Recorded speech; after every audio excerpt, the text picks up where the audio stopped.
আজকে আমি আপনাদের সাথে শেয়ার করব আমার চুলে আমি কি ব্যবহার করি আর যার জন্য আমার চুলগুলো অনেক ভালো থাকে। তো আমি ফার্স্টে মেহেদি পাতাগুলো খুব সুন্দরভাবে বেটে নিচ্ছি।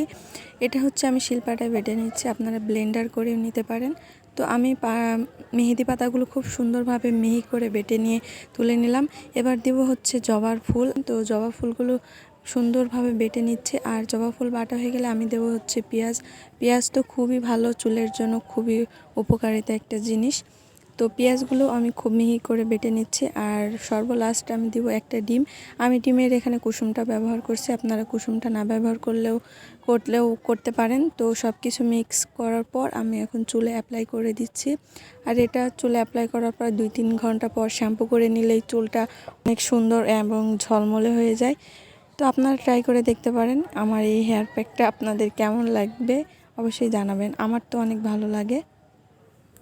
তো এই ছিল আমার আজকের মিনি ব্লগ। সবাই ভালো থাকবেন, আল্লাহ হাফেজ।